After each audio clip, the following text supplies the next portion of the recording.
Hello everyone, I'm live today with the day one of the training. I welcome all of you and I'm glad and I'm very thankful to all the participants who have registered.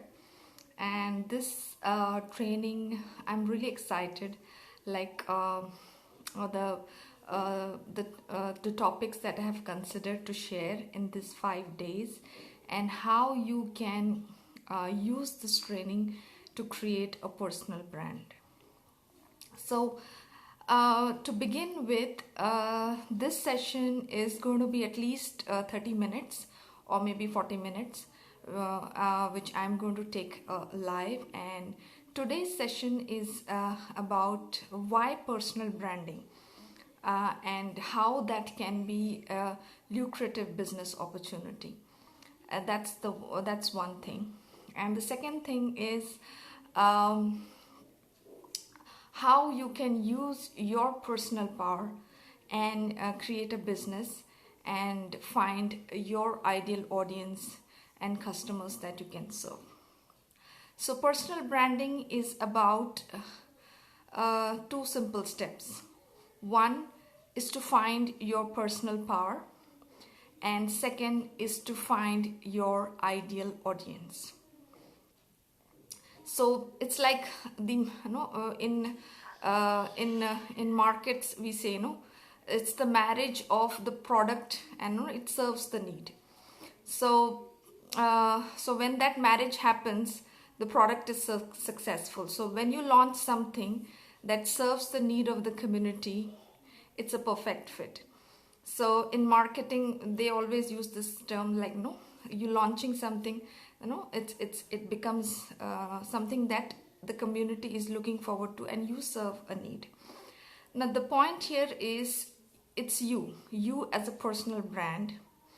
How are you going to impact the people? So there are almost 7 billion people in this world, and definitely you are not trying to do business with everyone. You have an audience, you have a market, and you are here and you can help the people, and there is a special group that you will serve, and you have that personal power to serve them. So that's about personal branding. So the first step is finding your power, and second step is to finding your audience, that is your client base. So how do we do this? So that is what is I'm going to cover on the day one about personal branding, because this is the critical aspect. Because if you get this wrong, the whole investment of putting your time, effort and money to build something, it will not be as effective, or the results will not be as expected as you want. So getting your personal power, and getting your ideal client or your audience is important. So these are the two things. So I am going to share today about my life, how I have used this strategy to create my own personal brand. And I'm very much active in the social media platforms, and I am using my personal power, and I am attracting my audience, and I am here to serve them.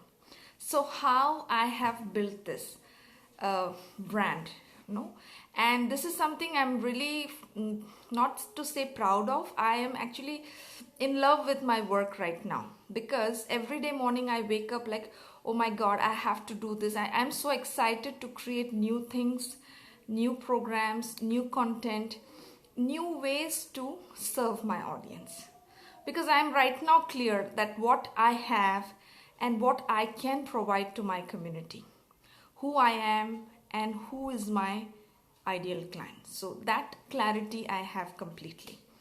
So there is a strategy that I have used, and I can share that with you, and you can use it to create your own personal brand.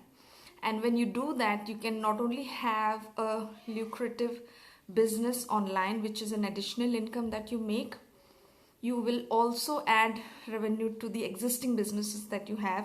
You may be on no you may be having a job also, a business also, doesn't matter.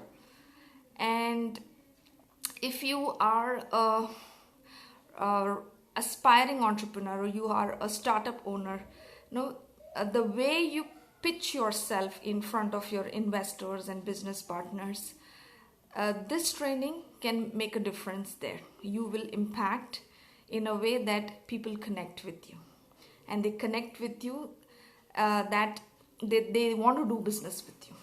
So this is the training I'm offering in this 1 week time, and I welcome all the ladies who have joined, and thank you so much for watching. So when I'm sharing from my life, I invite you to look into your life, because the first part of this session is about the power that you have, the strength that you have, to identify that. And we are at a different place right now. You could be 30, you could be 40, 50, 60, and you have a huge set of experience that's behind you. And I'm going to take you from a journey from your childhood till now, where you can pick the strengths, the values, the lessons, the things that you have taken, and you have become a person of this caliber right now. So let me begin with my childhood. I studied in a government school in India, and I think I was in my second grade when the first time my teacher asked me, like, who you want to become when you grow up. And my answer was, I want to become a doctor. And something ran into my mind, like, why I want to become a doctor is I want to do a service where I relieve the pain of the other person. So doctor typically prescribes medicines, he gives injections, and the other person is cured. The disease is gone, and they are free, happy, and healthy. So the whole idea of why I want to become a doctor was to serve and give the people relief from certain pain that they have. So look into your life. In your childhood, when you first thought you're going to become somebody, maybe you are not that person, because I didn't become a doctor, but my journey of being ambitious and becoming somebody began from my grade 2. So I want you to share in the comments, like, what you thought that you could become, and what was the idea behind of becoming somebody. Like, you could have thought of becoming a lawyer, an engineer, a doctor, because these are the professions which were top professions, and every parent they were ambitious that their child should be a doctor or an engineer. So I picked up being a doctor. So I'm sharing from my perspective is, like, I wanted to serve humanity at that point as well, because it was relieving someone from the pain and making them free.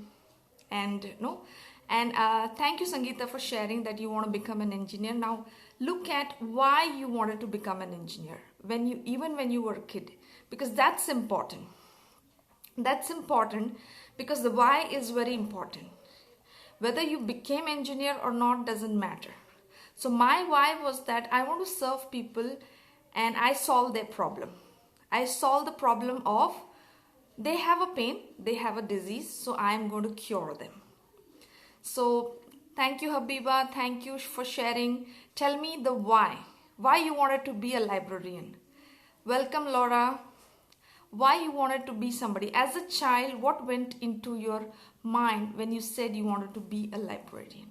Think about this. Keep it in your background, because all this is going to help you define your power, your personal power. So I spent almost maybe 7 years or more than that till I completed my exams, my board exams, and I had this result in my hand which would decide that whether I can take medicine or whether I have to go for something else.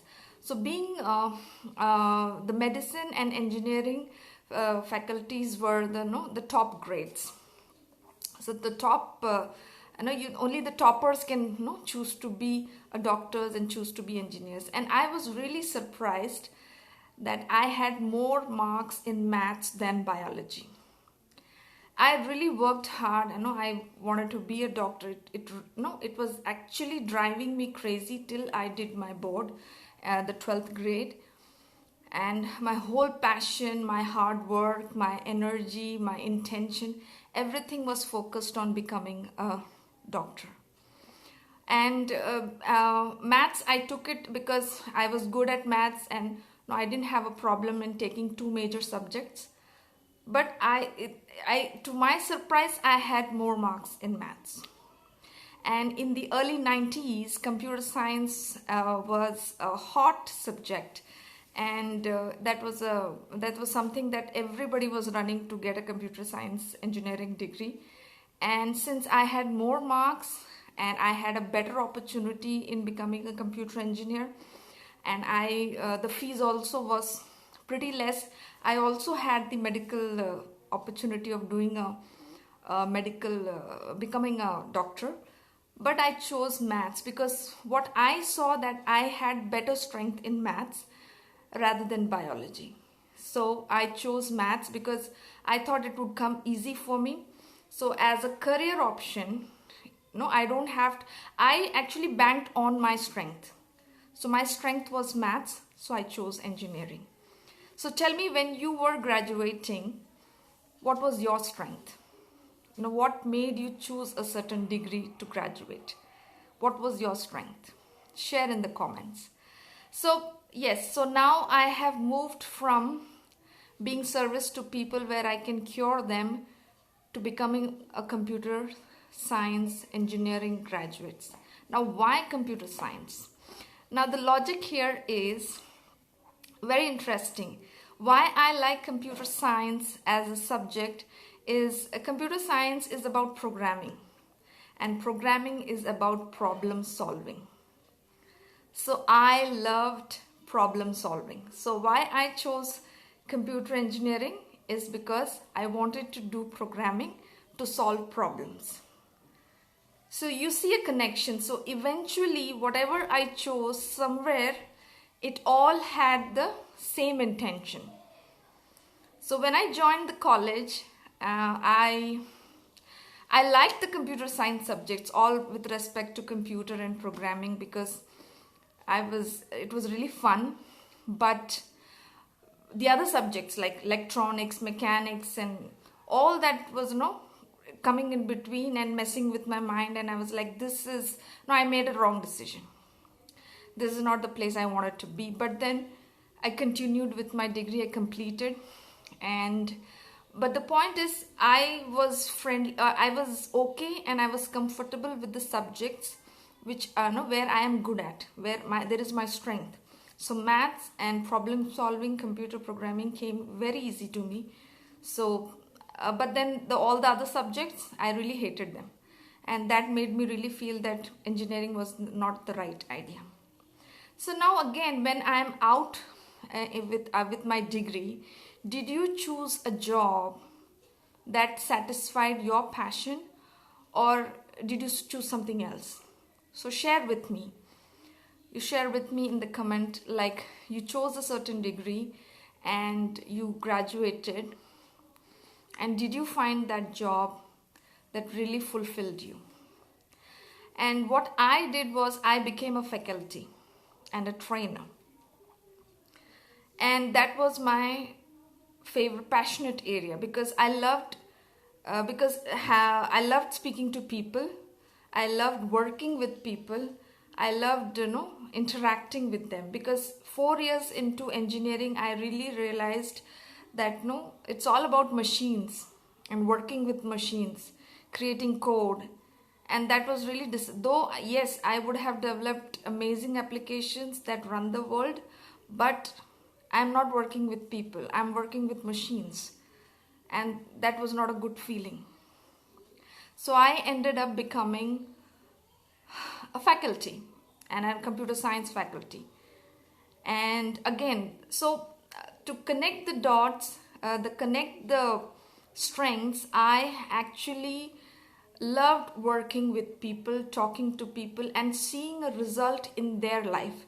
So when I'm teaching a computer program, or I'm doing a course with the students, they're learning something, whether it's C programming, whether it is Java. I am contributing to the other person learning something from me and getting benefit of the knowledge I have. So you see, it again connects the dot, like I am here. My whole purpose was to serve another person, help them with my knowledge, that they get to learn something and do something good in their life. So that's about engineering, and then becoming a faculty. Though I never liked the software engineering job, but I still worked in a corporate for almost a decade as a software engineer, and I have learned about how corporates work. As my decade of experience as a software engineer was about how a corporate company works, how the organization structure is designed, how people contribute, the teams contribute, and how the whole structure is carried out inside a very simple statement called vision and mission of the company. And there are thousands of employees who work towards fulfilling that every year. So that's what I learned in my corporate career, like how companies work, how people work, how are they hired, how are they used as a resource to the growth of the company, and how there is personal development happening. So there is a big learning in my decade-long corporate career. So I want you to share like what was your experience, because as you could be working in a business, you could be an engineer here, you could be a doctor here, maybe a career of a decade or more than a decade long. What have you learned? What are the strengths that you have? What is the knowledge that you have gained?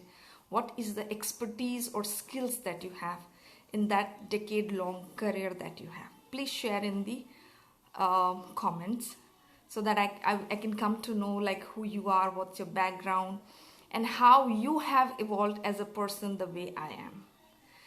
And after let's say this decade of experience as a corporate, I went into personal development programs, because there's somewhere I felt like I can do more.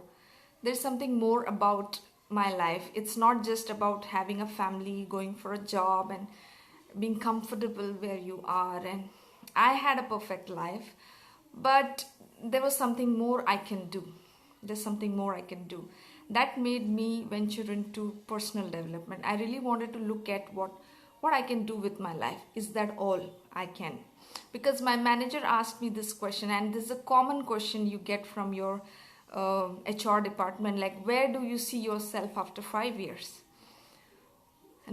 And I was barely looking at becoming a project manager in my company, and that was also a distant dream. But I was really not seeing a progress, because when you're working in corporates, your increments, your hikes, they are limited. You don't grow from a larva to butterfly. No, exceptional growth doesn't happen. It's a linear growth, and it takes a long time, and you don't know what happens. Like the way this year pandemic has happened, life is uncertain. So that really made me like, even 5 years down the line, even if I become a manager, it will not be fulfilling, because I'll be doing the same thing more or less, and I was not really seeing the growth in my life that I want. Now, when I did the personal development programs, I realized that there is more I can do in my life, and I quit my corporate job to become an entrepreneur and take on the journey of my dreams, taking on something I want to do, which I love to do, and I look forward to every day. So that made me become an entrepreneur, and I started kindergarten schools. So again, I came back to education. I came back to training and development. I trained myself to become a business person. I trained myself to handle teams, create more business centers. The whole learning of business started when I became an entrepreneur. So if you are somebody who has taken a shift in your careers, like you were doing something and then you chose to become somebody, and if you are on a path of your dreams and you're doing the work that you're passionate about, please share in the comments. So being an entrepreneur for 4 to 5 years, I have learned many things, because entrepreneurial journey is about challenges. It's about falling, failing, and then getting up, and it's not giving up on your dreams. It's about doing everything and anything that's possible, that the game is on, your dream is on. So I continue to create more schools, and my ambition was to have my business, my brand to be known globally. And I wanted to do schools in other countries, other states, and work with different cultures, different people, and how I can integrate education in a way that I can have unique services for children. And there was communication, a lot of things were happening. I was trying to do teacher training, student training programs, business management programs. So kind of I was there as an entrepreneur, I was there in all places. And what happened is the pandemic, and all the physical schools were shut down, and schools, everything has gone online right now. And this year 2020, this has been a phenomenal year for many people, where people have to really shift from what they were doing to what they want to do for the next 10 years. So being in personal development programs, training programs, I've done team management and leadership programs. I've been a coach for almost 3 years. And I have noticed that I have the strength of being this powerful coach and making an impact in people's life and having them achieve the goals that they want. And I never took coaching as a serious business option. It was just, okay, I can do this, but I never looked at this seriously until I joined Million Stars Academy, and I had this opportunity to go through an exercise called branding with archetypes.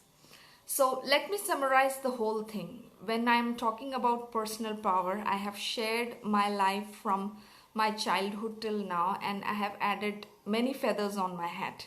Like I've been somebody who can solve problems, I can train people, I can manage teams, I can lead a team. I've been an entrepreneur, I've been a consultant to create schools at different places. So there are a lot of things. So, but when it comes to personal branding, you have to choose one. What is that one thing that you can do and you are an expert? Because you may have multiple strengths, because from a child to the adult you are now, you have a huge experience behind you, huge set of qualifications behind you, skills behind you. But what is that one thing that you can choose and you can hang on and become a thought leader, become a unique person,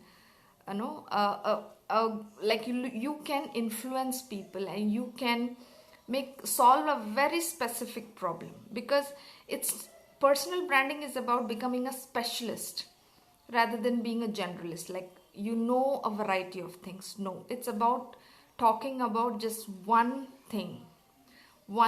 So looking at my profile and having so many strengths and experience behind me, branding with archetypes, the exercise gave me that clear thing, that who I am and what I am, what is my unique brilliance. So what are the values that I have as a person, because that's my soul, that's the core. And I'm looking at that because I'm hanging on to that core and trying to do something in my life where it gives me fulfillment. And that core, that personal power, I really got it as a, like, this is it, because that assessment gives you, here you are this person, you have these values, this is your strength, core strength. And you keep adding verticals and horizontals, and you keep trying different things, but it doesn't work out the way you want, because we are trying to just figure it out. But when you have your core values with you, your personal power, now you use that strength and make a business, become a mentor and help people using your values and strength, the knowledge that you have, and help them achieve their goals in life. So this first part is about personal power, and the second part is about finding your audience. So where is my audience? Now to come to that part of the session, I want to ask you, like, whatever career you are right now, tell me why you are there. Is that the passionate why you are there in this career? Is that helping you? Or are you really satisfied with the progress that you have done so far in your life and in your career? And is that satisfying you? Or do you have an idea that you need to implement in your mind? So look at from the perspective of why you are in the career that you are in right now.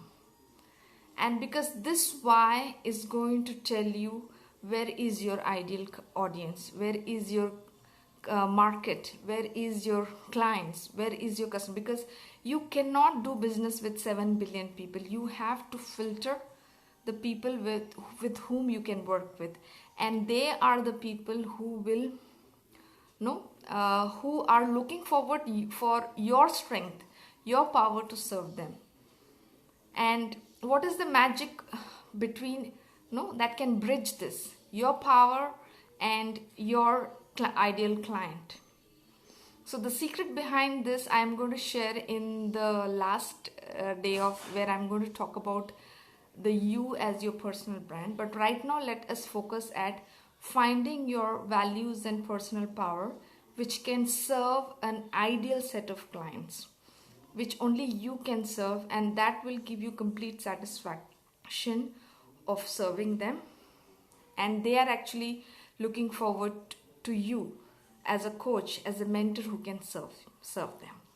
So personal branding is about that you find your power, your values, and you package it in a way that it becomes a program.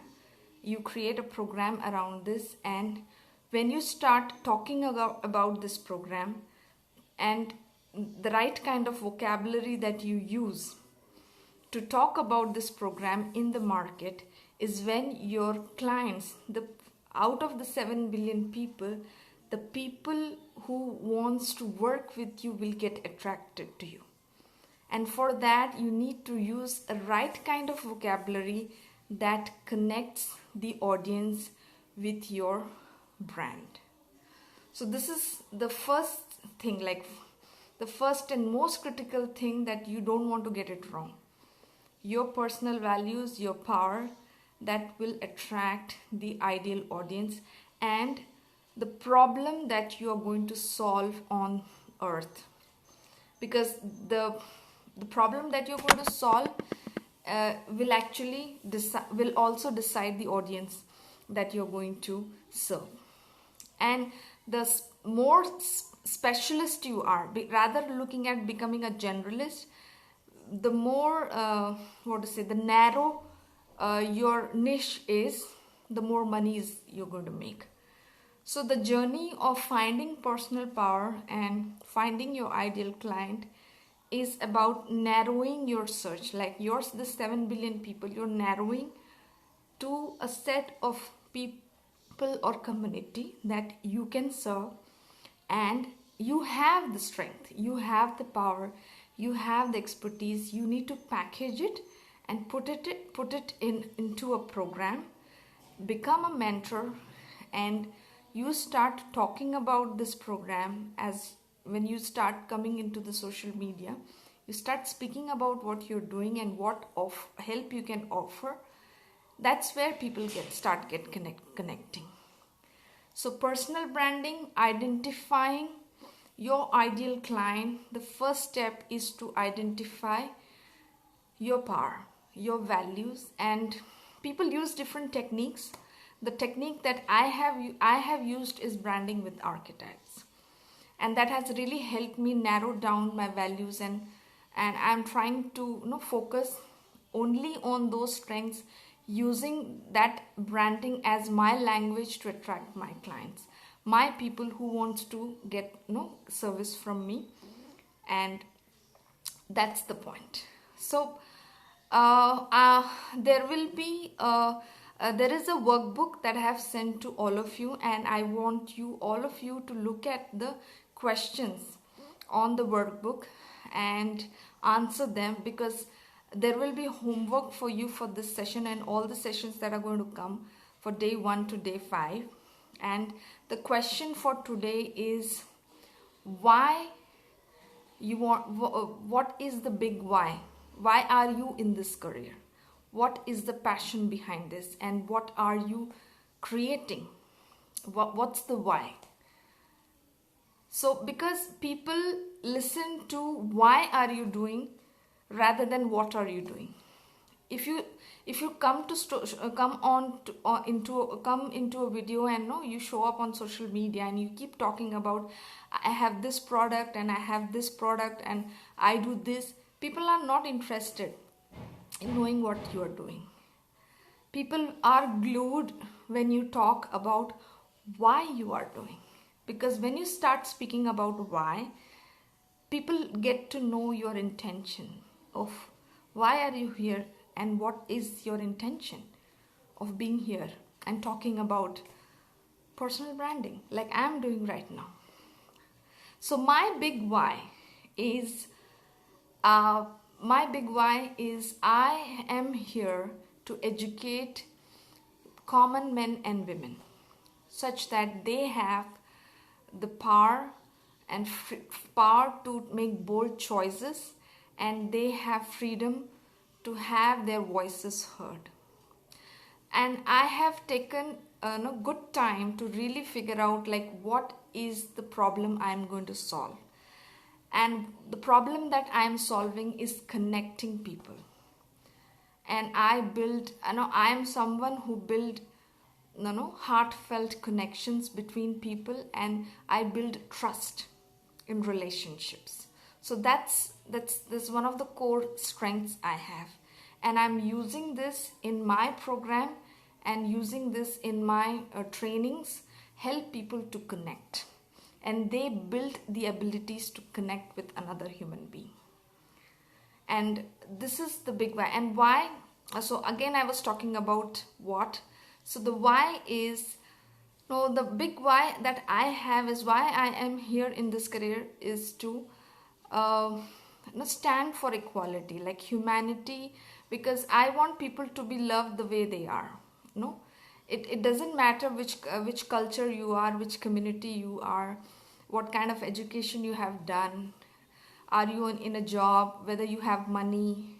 No, there is a equal way of treating people, like you being treated as human the way I am. So it's just okay to be the way you are. And I want communities and people to come together that everybody experiences love as a human. So you don't have to belong to a certain community to feel powerful, and you don't have to feel underprivileged and weak. You are as powerful as anybody, because you and me are unique creation of God. So my whole idea of my personal brand, my career as a coach, is all about people identifying the leader inside them, and they own up their voices and make choices, because we are perfect the way we are.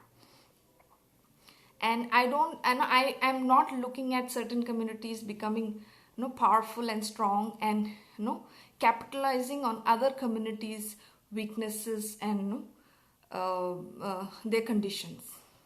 It's about me as a human serving another human, and this becomes a language everywhere. And when this happens, There is no child on earth who's denied food, shelter, safety, hygiene, and education. So that is my big why I'm standing, for the career that I am in right now. So no child is denied food, shelter, safety, hygiene, and education. Everyone gets it, has an access to it. It doesn't matter which country, which community, which tribe you belong, and which corner of the world you are. We as humanity, we stand up for each other and we help lift other person up. So that's the coaching career I am here in, and I'm here to help people that they become leaders and they use their strength to contribute to other set of people. So that's my big why. And when I talk about my why, then I get million options to do how I can do this, and then comes the what. So think about your passionate why. Why are you here in this career? Why you want to become a mentor and create a coaching business, or you showing up on social media and sharing your thoughts as a thought leader, becoming an author. Share all of that. Why? Because that why is something that connects the audience, connects the people, that brings authenticity and intentionality. So I am concluding the session today. So we have talked about personal power and your ideal audience, and there is a connection between this. And you have the first step is to find your values, and there are many assessments behind finding values, and because I've heard of many, but something that has really worked for me is branding with archetypes. And if you're following this workshop religiously for 5 days, you will have an opportunity to do that assessment with me at the end of this workshop. So I invite all of you to go through all my sessions and answer the questions in the workbook, complete the homework. You have an opportunity to do the branding with archetypes with me. And that assessment will be like it will be a milestone. It will really give you awakening that who you are, and you can really own your strength, own your values, and create a powerful brand with those values as a core, and use that branding values and vocabularies in your business and in the work that you're doing. You could be doing a job, but when you pitch like who you are, who are the people you can serve, what is the contribution that you're making in the organization or in the world, you can pitch all those brand values, because that will connect you to your ideal clients. And we're going to talk about how you can use this branding values and branding words, and how you can create a clear message so that people get attracted to you. Your ideal clients, when they watch you, listen to you, or read what you have written or posted on social media, they connect with you because there is something they are looking for and you have it. So there is a connection happening, and you tend to filter, specialize, and find your ideal customers. So tomorrow I'm going to talk about how you can create a clear message, a very simple and clear message that your ideal client gets connected to you. So that's about session 2. And the homework for today is to share your passionate why. The big why. Have big dreams and have that, because the bigger the why you have, it's the easier to do. I read it in a book recently. So the big why you create, it becomes easy for you to fulfill. So challenge yourself and find a passionate and big why behind the career that you have or you're choosing to become a mentor. Why? So thank you so much for watching, and I hope you got the workbook. If not, drop a message. I will send you the workbook. You have to send me your email address, and there will be a different post where you can share your share the homework that's about the why, and the workbook is for you. Follow the questions because those questions are going to help you, really own your personal power. Find them, own it up, and end of this workshop, will have tremendous value which you can take and implement right away in your life and in your business. So thank you so much for watching, and I'll catch you tomorrow where we are going to build further on this, using your personal power, and how you connect with your audience, and what is the message that you're going to send, and how we can derive that. So thank you so much, everyone. Take care. Bye-bye. Love you.